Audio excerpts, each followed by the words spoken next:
Hey guys, Kaylin here, and with the end of Plume coming, Dory, we have another chapter to go. I thought I would answer some questions, and I got a couple on my Facebook, a couple from my Twitter, and then a couple direct ones as well. So here we go. What are some of the ideas for Plume, subplots, characters, etc. that you really liked but couldn't fit into the story for one reason or another?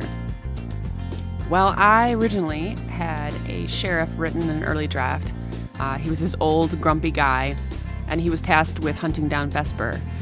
And he was this classic Clint Eastwood type cowboy. And the story was told from his point of view, which made Vesper appear as the baddie, which I kind of liked. But somewhere down the line, he got written out, and then Hunter replaced him. But that's okay. I really liked Hunter, how he turned out, so I'm not too torn up about that. Someone else asks, did Korg ever have an ancient kingdomy accent from his days as a prince? Yeah, he did, and I debated about writing the accent in, but breaking up speech patterns tends to take me out of a story, so I avoided it. I actually did this in the whole comic. No cowboy speech and no slang. I just kept the speech patterns pretty modern. You could read through it much smoother. Another question. Which celebrities would play your characters if it was turned into a movie? Ha ha ha.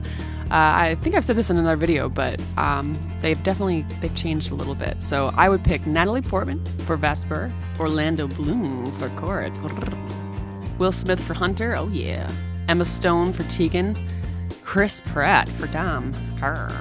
You know, girl can dream.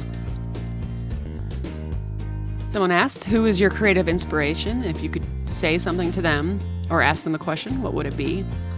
I've always said this, Miyazaki's ability to tell a story. His films are always so whimsical, yet rooted with something relatable.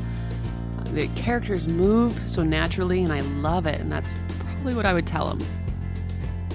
Other inspirations come from fellow comic book people. I tend to steer away from the big names and run to my Twitter and my Tumblr feed for inspiration. Indie artists are amazing. And someone asks, what have you learned from creating Plume that you would do differently on future comics? I think the big one is don't be afraid to change the story. Yeah, it's great to have a plan in the beginning, but let the characters and the plot develop naturally as they go. The original story of Plume has shifted quite a bit from where it ended, and just don't fight that. Just let it develop naturally, and also not avoid hard things to draw, or situations or backgrounds, for sure. You don't avoid the hard things to draw. Sure, it may not come out correct in the first try, but just keep trying. And lastly, what is the airspeed velocity of an unladen swallow? Well, to answer that, I need a little more information. Do you mean the African or European swallow?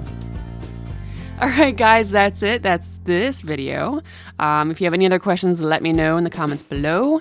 And yes, keep on watching, because the end is nigh. And I really hope that I can end it in a very satisfying way.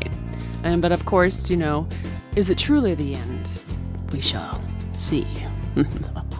Until next time, guys. Bye-bye.